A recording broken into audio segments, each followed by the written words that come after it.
Mental health is very important to me. I think it is just as important as physical health. Our mental health impacts our perceptions. All we have of reality is perceptions, and we need to be together on those perceptions. I think it's important for members of the community to know that it should be treated like any other medical condition. There's a cure, there's help here within Sutter County. I believe that is something that we can all provide to our friends and families and coworkers, is listening. When the world says give up, hope whispers, try one more time. Every single human being is susceptible. It could affect anyone. And that we should be educated to be able to help them. How we can help, how we can support, how we can do better for them, for ourselves, for our community.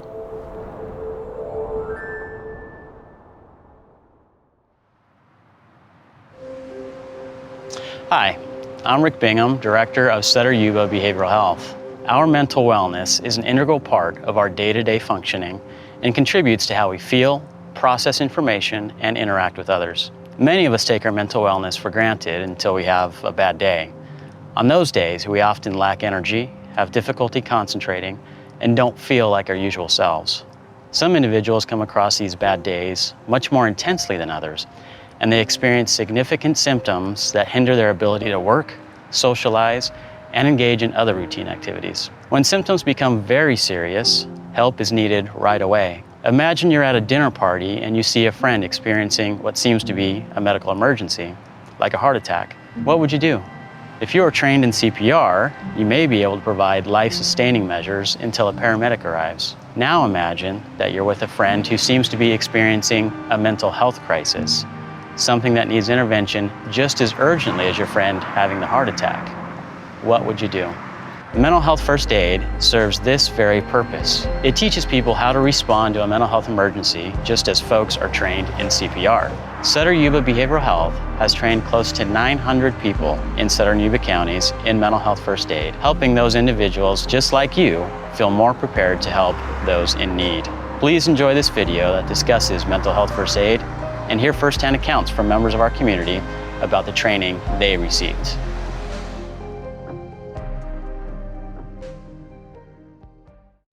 Mental health first aid, day one, mark, common marker.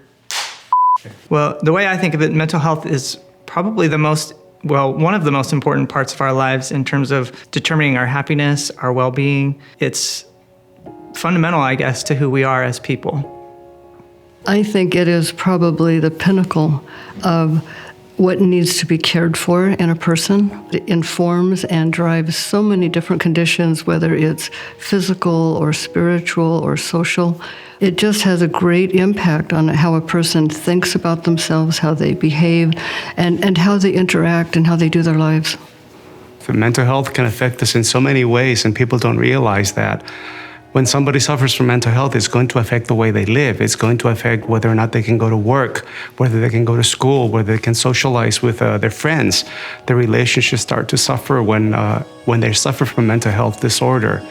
And so many times they might start with one and go on to another one, what we call comorbidity.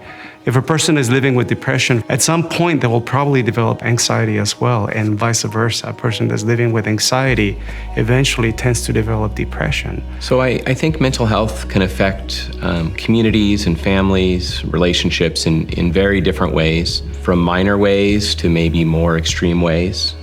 Similarly to how physical injuries or physical health problems might have minor impacts on people's lives and the lives of those around them, and may have major impacts. It's critical.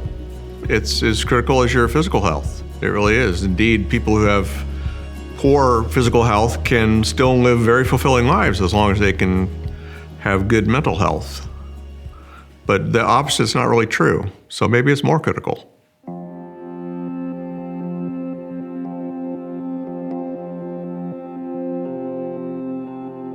Well, frankly, that I didn't realize the number was quite that high. It doesn't surprise me that over 50% of people are at some point in time in their lives diagnosed. I think the number may even be higher than that, but I think we're all touched by mental health issues, whether it's a neighbor, a family member, ourselves. I think if you'd asked me that maybe a decade ago, I would have thought that was a surprising statistic.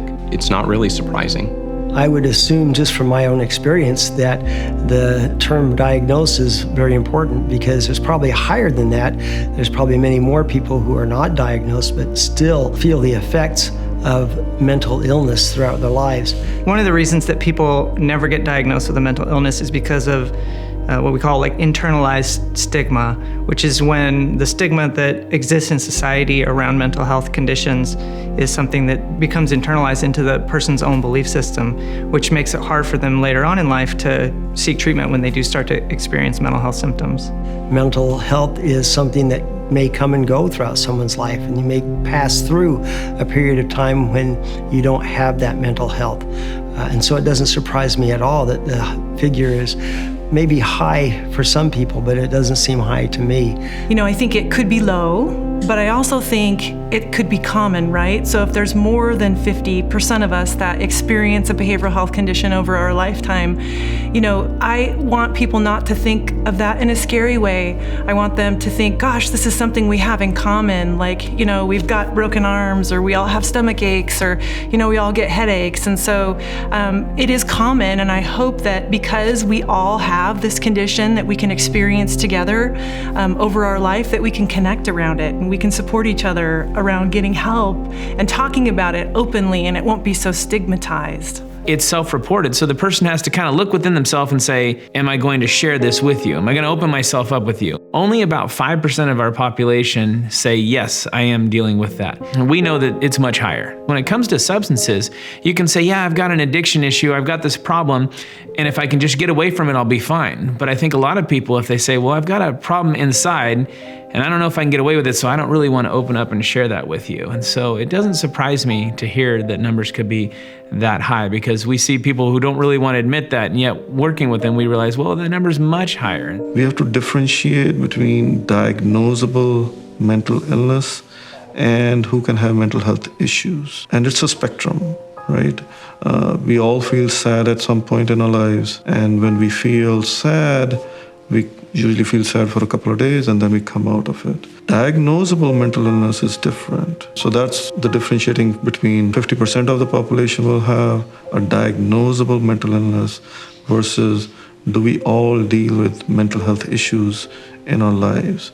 We all deal with anxiety, sadness, fear, all that kind of stuff. And those all come in the realm of mental health issues per se. I'm not surprised at all that it would be 50%. Let me tell you, when I teach the mental health first aid class, we talk about why should we discuss mental health first aid. And I asked the whole group, how many of you know someone right now that is living with a mental health disorder? And I say about a third of the hands go up.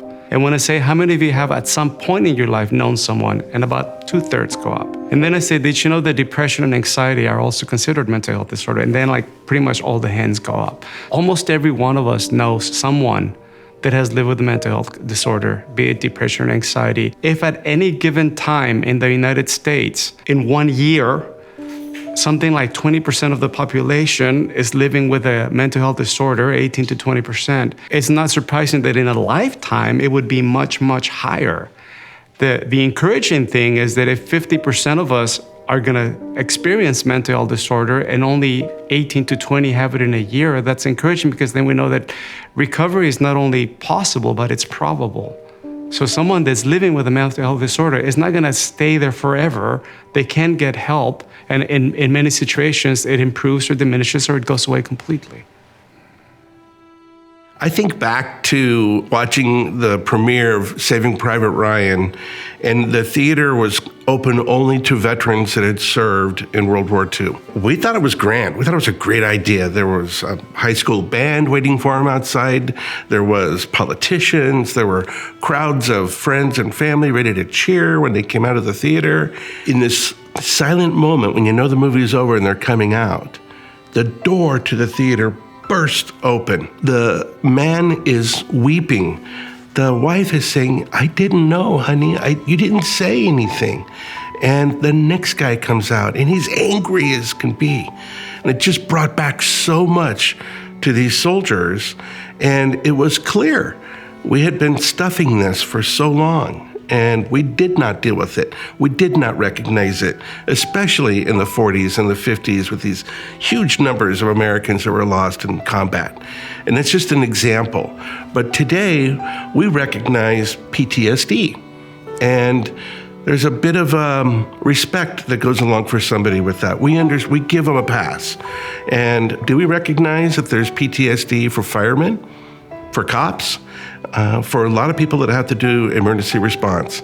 It's still very active. And I don't know that we have gotten there yet, but I think we've emerged. I think we're getting there.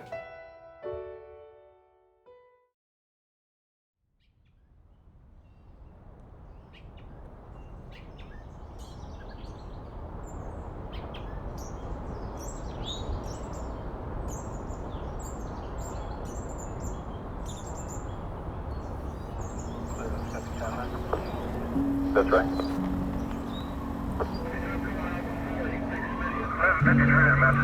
Go ahead. Just reported the escort about 6 minutes ago.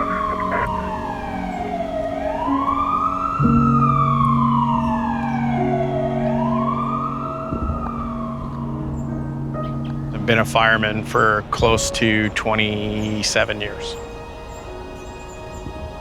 I am deeply committed to the mental health of first responders. We have seen the effects within our department and within our county and surrounding agencies. We've all lost friends to mental health. We've lost family members to mental health. And it's important for everybody to realize that first responders are not exempt. We suffer and see things that people don't normally see and have to find a way to deal with those. So as fire chief, I've made that commitment to make sure that my staff, surrounding staff, and other departments are educated in mental health first aid and also just mental health support for my staff and all of surrounding agencies. When I started, we had a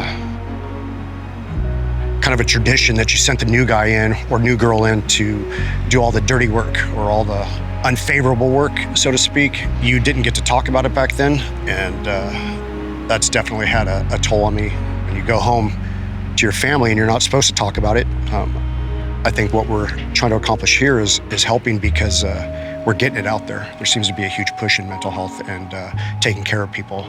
I wish this was available to me when I started. I started when I was 20. I've seen a lot.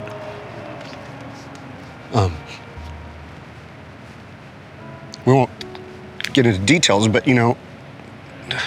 Over the years, we've known people, I've had close friends that have committed suicide,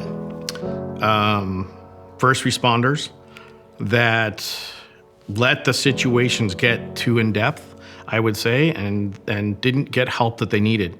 Taking it very seriously on my back and also looking to my staff, we've had to use that in the past and use this formula to try to be supportive and help our staff get support in the way that they need. Sometimes in our job, we just need to talk it out. We see a lot of things in this profession that most people will never see in their life. And it has an effect on us. And sometimes we don't understand the effects that it's having and why it's having the effects. So having those outreaches for the employees has been very good. One of the hard things in any job is we talk about that stigma that when we use that word, the people are afraid to go get help. In any place, I'm the boss, or there's a boss person, there's that person. So I'm trying to break down that barrier. As the fire chief, I want to be my staff's confidant, not necessarily, or my staff's supporter, not necessarily just their boss. In the past, you come back, you kind of laugh and joke about it and tell crude jokes in the station. The general public doesn't always get that, but that's always talked about. Like, these are some of the crudest people I've met, but what they don't understand is that's how we work past that grief. I'd say the biggest thing up until now has always been just talking to your crew. I've always kind of noticed when I'm getting to that point. I've had it described to me once, and I've kind of carried that through. Everybody has a cup or a container, and your mental health, if that's representing your mental health, yours might be bigger than mine might be bigger than yours. And I've always kind of known when mine's about ready to overfill, and knowing I probably need to get in to talk to somebody and getting that back under a manageable level. And then once it creeps back up, it's not probably the best way to go about it, but it's helped me. I think there's been a huge shift in mental health in society in general, more specifically within the fire department and EMS. I think people have noticed the amount of suicides, the amount of drinking, the amount of time lost, and I hate to say it, but everything has a dollar value. And when you start to, some statistician starts to go, hey, we're losing $1 million a year on these employees going out with mental health issues, we probably better do something about that. Let's pump some money into that and get these people some help so they aren't taking the time off. I think there's been a huge uptake and a huge shift in the right direction, but we're nowhere near where we should be. Since the beginning of the fire service, it's been that way. Don't change it. It's not broken. But this whole time we're starting to realize it was broken. And I think people are truly trying. People want the best, but we still have a long way to go. It's still real current for me. You absolutely do not take that home.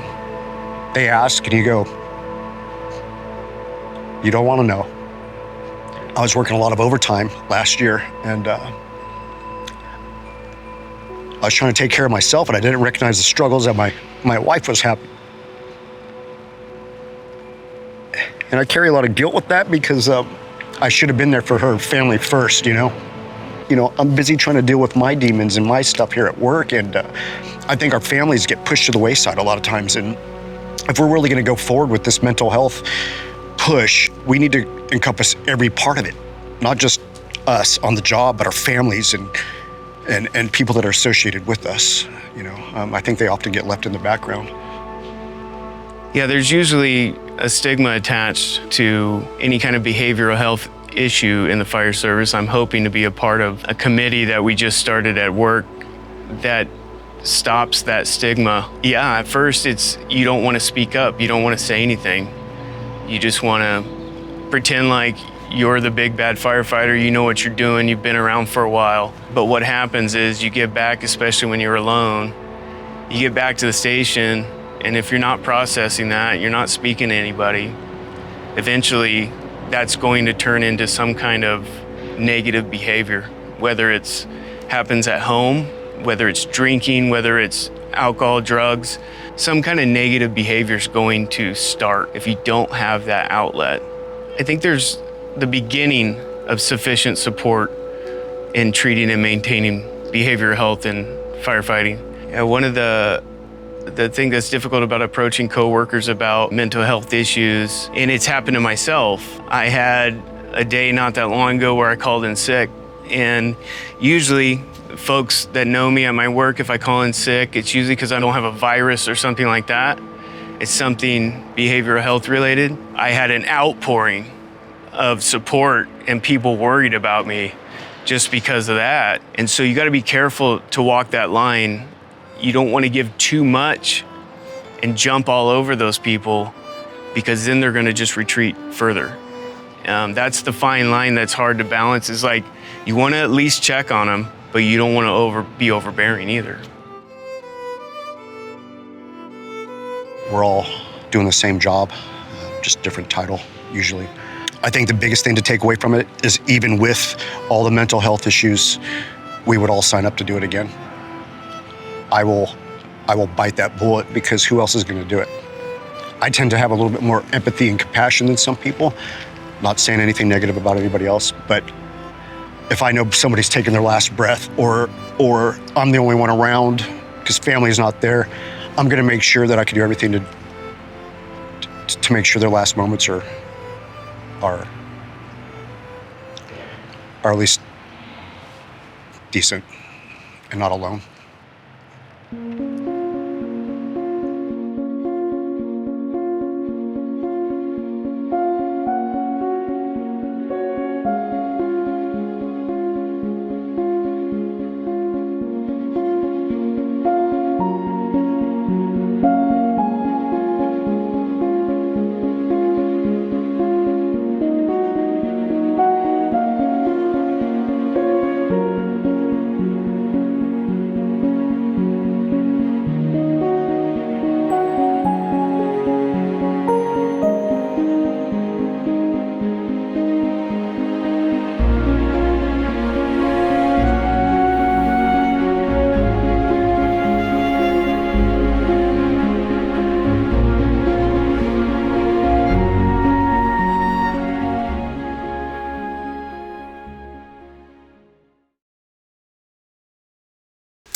Mental Health First Aid is a program that started in 2008 in the United States. It was actually started originally in Australia in 2001.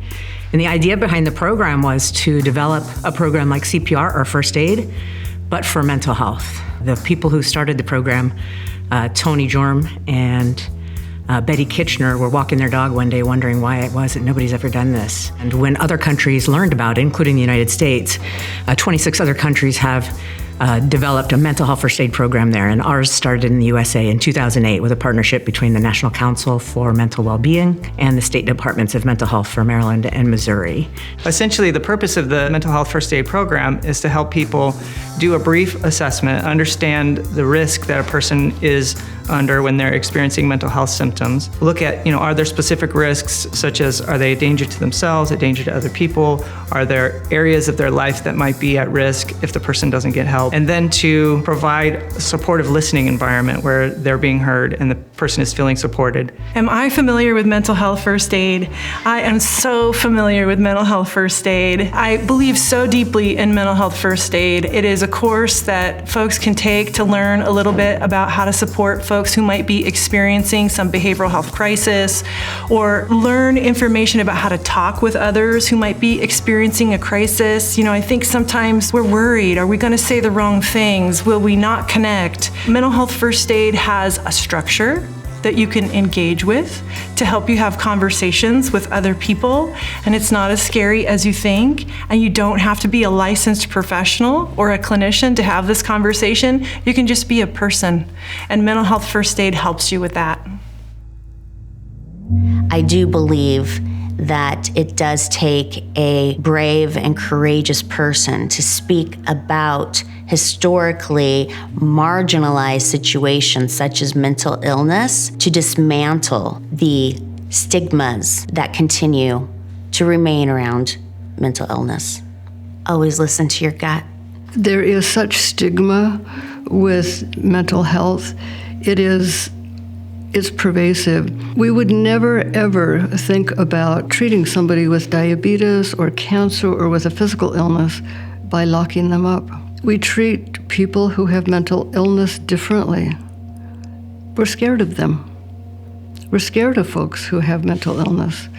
I present a lot in different places about mental illness, and the one thing that I hear over and over and over again is that I don't know what to say. When I have somebody in front of me who is depressed or somebody who is suicidal, Susan, what do I say? What do I say? And often they say nothing. And then the result of that is the person who is in front of them feels dismissed. They feel, again, stigmatized. They feel as if they don't matter because we don't know what to say. We don't know how to extend our hearts to them, our feelings, and to wrap them instead of walk away. For mental health issues to not be stigmatized, people have to talk about them more. And folks need to know somebody or be willing to admit, if they've gone through a time in their life where, let's say someone dealt with depression in their life and no, they're no longer dealing with that. It's good for them to share because it allows people to open up and share their story and understand that, there's highs and lows in life. I think there's this expectation that in life that, we're going to start off and things are just going to get better and better and better as we go. But if you've been to any carnival and the most exciting ride is the roller coaster ride, well, roller coasters have their ups and downs, and so does life. And there's going to be times where we struggle with mental issues, and maybe it's something that's within us, maybe it's something because of outside forces acting, who knows the case may be, everybody's a little different. But I think that definitely if we keep promoting and talking about this, and we understand that it's normal to have down days, it's normal to have down periods and seasons, it's normal for people to struggle with different things, but it's also normal to seek treatment and address those issues so that they can come out of that and not be stuck in that. I think the more we do that, the less stigmatized it'll be and the more that people will feel comfortable sharing.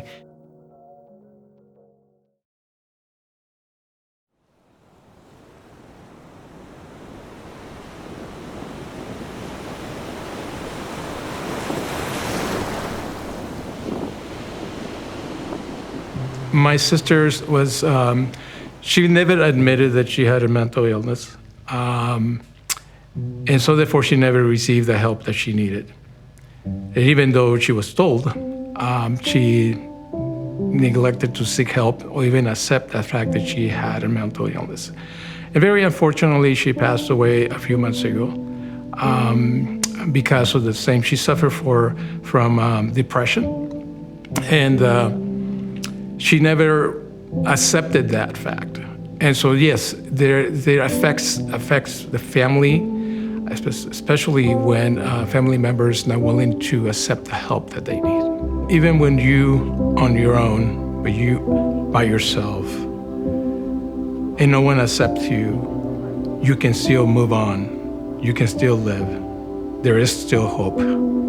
There's someone that you can do it, that you can move on regardless. Be brave enough to start the conversation that matters. That's the kind of attitude you need to have with someone who is considering self-harm. And it is hard to start that conversation because of the stigma that many people associate with mental illness, that it's something that other people have, or that it's, that poor people have, or that, or that there's somehow a willful behavior. It's the thought you need to have when you're wondering, gosh, my dad is, saying he thinks about he'd be better off dead. And so you have to say, Dad, we need to have a talk and get you some help. So in my own family, there's a history of depression and a history of alcohol use disorder. It wasn't something that was really talked about as a family, that these were issues, that they were family issues. And even as I became an adult and got into the mental health field, there wasn't a whole lot of discussion within the family about those conditions and how they had affected our family growing up. I remember one of my family members telling a story about an issue where another family member who had an alcohol use problem was drinking and had things had gotten out of hand, and there was violence in the house. And by the time I had learned this, I was probably in my 20s. And so finding out that these issues had impacted my family at a young age was kind of a shock to me. People recover every day, all the time, from behavioral health issues. There is hope. You will recover, even if you have a behavioral health issue that might occur over time. That's like other healthcare issues. They might occur over time, and so we just want people to keep connected to the supports and the treatments and the systems that help them. Yes, there is hope for behavioral health.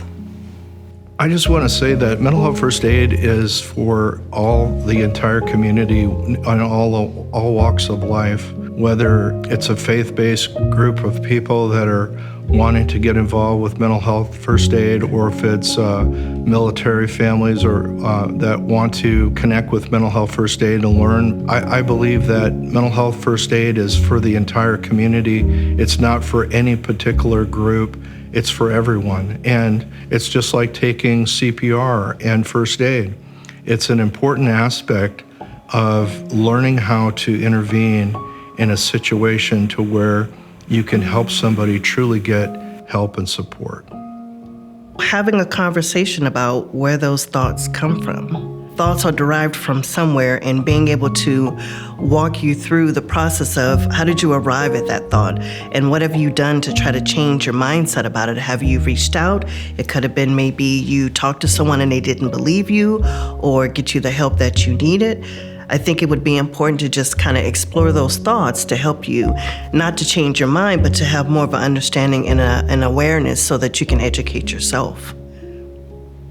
What I like about the mental health first aid program is it gives more of us information. It's a mental health literacy program in part, meaning it helps us to know more about mental health and the importance of mental health in our own and other people's lives. One of the pieces of evidence that came out of the program, which is an evidence-based program, was that people who take the course increase their own mental well-being. And it wasn't even an intention, but a nice consequence of people taking the course. But in terms of those who are interested in having good mental health, it's a significant part of our lives. We know that our mental well-being impacts our physical well-being, and our physical well-being impacts our mental well-being. We are whole. We are whole people, and we have a whole system, including our mental health, that impacts how well we are. I mean, when we know that about ourselves and about the people we care for and the people that we love, hopefully it implores us to help them out and support people where maybe before taking a class like mental health first aid, we wouldn't have considered doing that. The start of stigma is the unknown of mental illness, right? We try to fill in the gaps, both as individuals. If I have a mental illness, if I have depression, or if I have anxiety, I don't know what is going on with me. If I have a pain in my knee, or if I have a heart condition, I'll go to a doctor. A doctor will do run a bunch of tests, and I'll, to a very close proximity, know what is going on with me. With mental illness, it's the starting point of that is very vague. I don't know when to approach a physician. I don't know when to go to a mental health provider. And from me starting to have or experiencing mental health symptoms to when I go seek services or go seek care, there is a very big lag, because if I have pain, I'll know, okay, my pain is such that I need to seek services. If I have sadness, I don't know when to seek services. And so there could be a very big time gap between me experiencing something and seeking services. And in that time gap, I am filling in thoughts about, okay, maybe I did something wrong. That's why I'm having these symptoms. Maybe my family didn't take care of me. That's why I'm having these symptoms. Maybe I didn't get along with my friend or my girlfriend or my boyfriend. That's why I'm having these symptoms. Maybe I was born wrong or something. Maybe it is God. People from whichever background they're coming from, they fill in those gaps, unknowns, with their own thoughts. And that's where kind of the stigma in their own mind starts. I think we need to bring in mental health care more proximate to where the patients are so that they can seek services faster, and that time gap between person experiencing symptoms and seeking services decreases. And as the time gap decreases, the void that is being filled in with superfluous stuff gets filled in with accurate information. And as that time gap is filled with accurate information, more proximate to what the disease is, the stigma kind of decreases.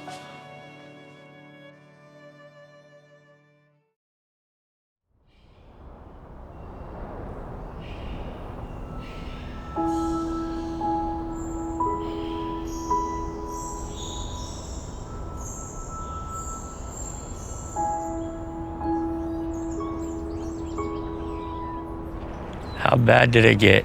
It got about as bad as it gets till you can't get out.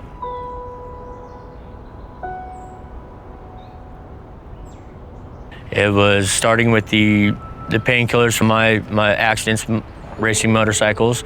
I got on the medication, but then for work, the wear and tear, it started out gradually. With the dependency on that, my tolerance got so high that I would need more medication, and then it got so severe that I would be working out of town, and if I couldn't afford the painkillers to then get me through the work week, withdrawal would kick in during the work week, and then therefore I couldn't do the work, and so I'd call in sick, and I wouldn't be able to make it, but eventually they had to find somebody else, which is understandable that it had that much of a stronghold. Then it was continued into also amphetamines, which then I didn't have the mental state or the capacity or the ability to maintain a job because it was just the fluctuation of all the different mental health, whether it be depression, not being able to even communicate.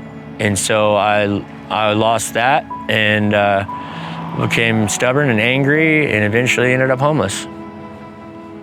A lot of what we see when we work with adults in behavioral health is that there's an interplay between substance use and trauma issues. And this is one of the most common things that we see in the adult outpatient treatment settings that we work in.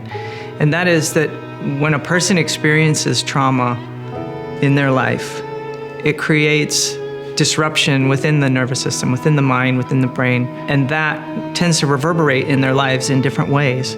For some people, it looks like post-traumatic stress disorder. For other people, it looks like just more of a chronic anxiety. That disruption or that overactivity in the nervous system and in the mind is very painful for that person. Oftentimes, people discover in their lives that using drugs or alcohol will change that nervous system activity enough to bring comfort, to bring a little bit of peace. As they become more accustomed to using substances over time, that's when substance use disorders develop. And you see that there's an interplay between trauma and substance use where the substance itself creates a feeling of relief or a feeling of comfort, and but also at the same time causes other disruptions in the person's life. So much so often that they wind up experiencing more trauma. So a person who's in a cycle of using substances may be in positions of being vulnerable once again, or being around people that are likely to cause further traumas in their lives. And so they wind up being re-traumatized and then using substances to medicate the effects of those trauma, which creates then a cycle.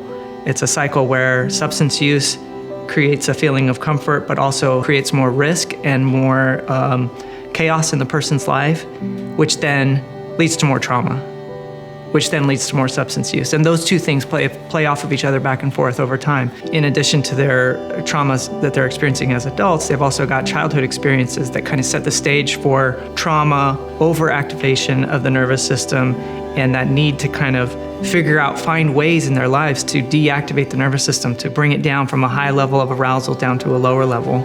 And that's really where substance and addiction issues come in for many, many folks.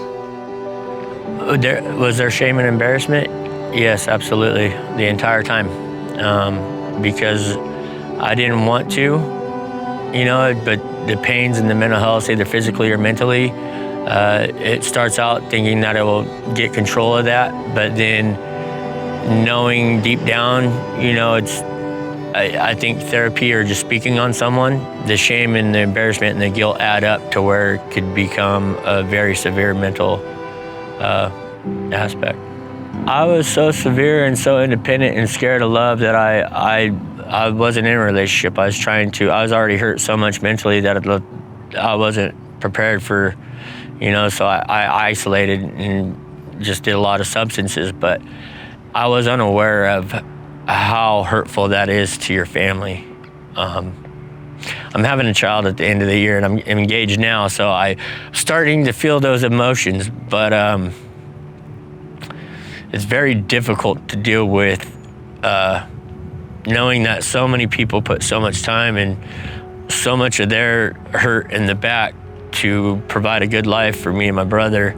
I did my part on the separation from my family because my parents always cared, and then some people think tough love and all that.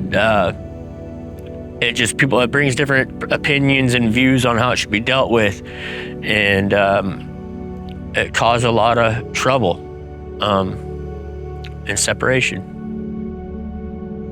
My one chunk of advice that I give anybody and everybody is don't give up. Never give up. When you're believing you can, that's the first step. And when you believe you can take that step, or you can believe you can make that number, that dial, or you believe you can just be honest and open and you're just sick and tired of being sick and tired like I was, that is the advice, to just keep pushing, keep moving, keep going until you can't, because the human body can go far beyond physically and mentally than what most people think. But as long as you don't give up, and you keep positive and you keep maintaining that, there's no telling. Who knows? Only God knows. There is hope. As I said before, treatment works. I think when you hear comments like, oh, homeless people just want to be homeless. So are you joking? Seriously, have you really thought that through? When people are put up into conditions of dramatic displacement, you're beat down. You're beat down from all directions. Society is very judgmental. Stigma is very, very clear and present. The community around you is not tolerant. And so you're left with a majorly compromised life, and you cannot start on bettering yourself until you can get to a better place than that.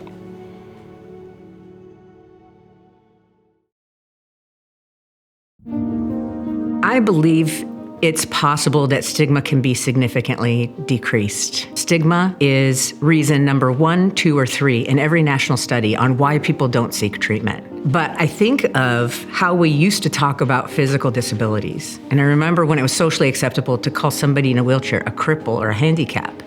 And that today, people would never think about doing that. Or if somebody did say that, people would have really poor reactions. It wouldn't be a good experience for folks. And that was in my childhood. So within the last 40 years, there's been a shift. I believe the same kind of thing can happen. The more of us who know more about mental health issues puts us in a better place to be supportive to those who experience them. We will bust the stigma. We're talking about it. We think it's important. We're connecting about it today. We're working together in our community. We care about each other. And I think that means everything. And so, will the stigma around behavioral health conditions go away? We will make it so. Within society, people historically who have experienced mental health conditions become marginalized by the people that they live with or the people that live in their communities. Many societies and subsets of the culture have not learned how to deal with mental health conditions. They don't have systems of support for people who are experiencing mental health conditions. Now, we see that there's a lot more acceptance and a lot more openness to people getting treatment for mental health conditions, but there's still a lot of, I think, negative stigma or shame that's built around people's experience of mental illness. And so when somebody's starting to have mental health symptoms, they may not know where to go to get help. Even if they know where to go to get help, they may be hesitant to seek out that help because of that shame that still kind of persists in society. I think we need to be talking about it. I think we need to be sharing our personal experiences so people don't feel alone and isolated and like they're the only one that has this challenge or maybe feels this way. At least in my profession, the stigma is starting to disappear as we realize that substance use and self-medicating go hand in hand with untreated mental health issues. I feel that that is part of our stewardship as human beings to each other, to be a support. You never know if you're the one that's going to be the one receiving the support or giving the support. One of the things that I don't ever really talk about, there was a point in my life, the reason why I am in this field, is that I had a point in my life where I had tremendous loss that I did not think I would recover from. The response from the behavioral health field was not only stigmatizing, but it was hurtful. I did not think I would heal from the response from the mental health field. My response to that was, if I do anything in my lifetime, I will do everything in my power to change that. And it is why I'm a therapist today. Anybody can be affected by it. From the people who really seem to have it together to people who are homeless. Each person is going to deal with their own mental illness in their own certain way. Some may be more resilient than others to be able to bounce back and be able to realize that they maybe need a little bit more help than what they're getting. And if they're able to speak up and say that they need some help, definitely I think that that's possible. Another thing that I do is I run men's support groups in Spanish and English. When the dynamic changes in the group is when a person really shares something intimate and personal. When they say, I am living with depression, I am living with alcoholism, I'm working on this. And all of a sudden, all the other guys feel free to talk.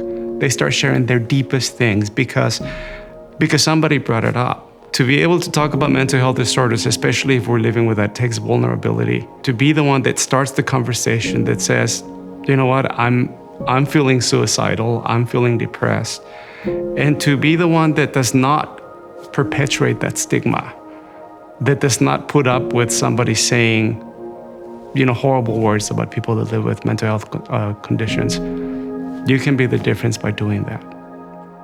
Yeah, I just have the picture in my head of the little kid with the plastic helmet that wants to be a fireman.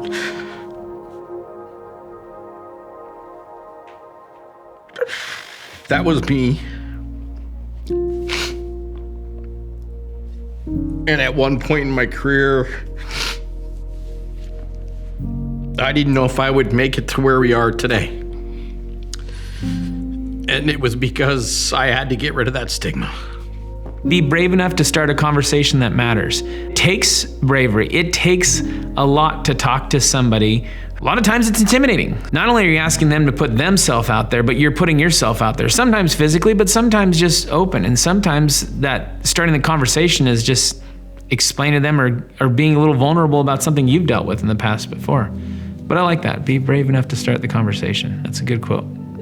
That's really the central focus with Mental Health First Aid. Mental Health First Aid is a program that everybody needs to have. I've had so many people go through the class and say, I wish I would have known this years ago. I wish I could have had this knowledge that I could have helped a family member or others. And in some instances, save lives. Like CPR, Mental Health First Aid is a program intended to have us help people save lives. Tell your neighbors, tell your friends, take a course, go with them.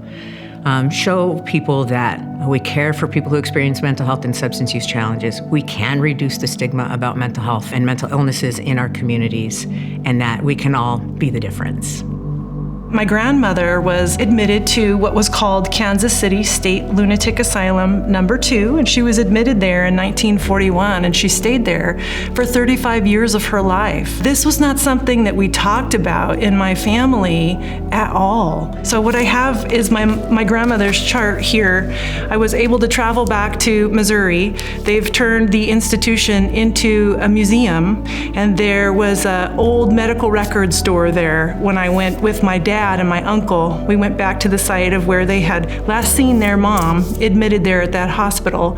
And I thought, could I get in there and get her medical record here in 2013? And yes, I actually got a form, and a judge released her chart to us. She has since passed away.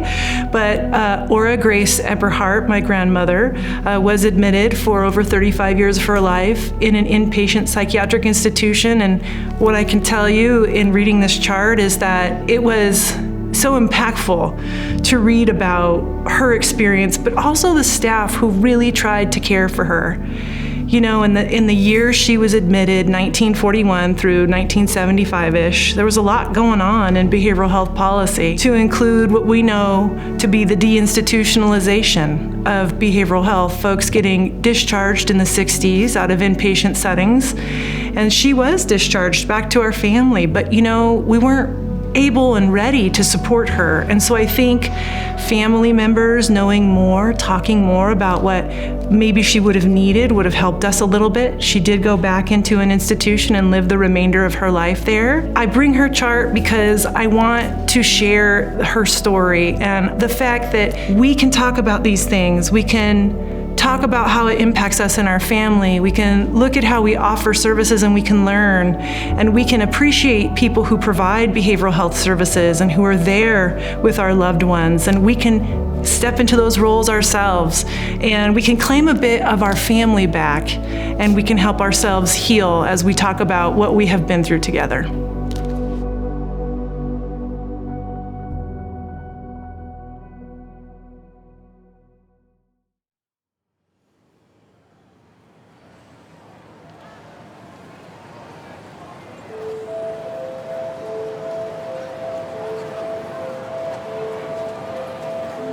We have a very unique community here. In my whole career, I have not seen people come together taking mental health first aid, being interested in helping the way this community is interested in helping others.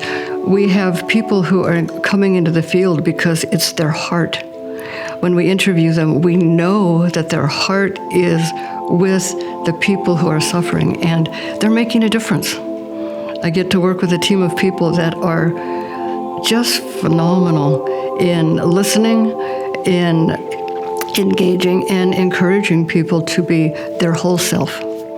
So I feel very excited about that. I see so much hope for mental health and behavioral health and the disease of addiction, and folks recovering and living happy and satisfying lives. People recover every day, all the time, from behavioral health issues. There is hope. You will recover, even if you have a behavioral health issue that might occur over time. You know, that's like other healthcare issues. They might occur over time, and so we just want people to keep connected to the supports and the treatments and the systems that help them. Yes, there is hope for behavioral health.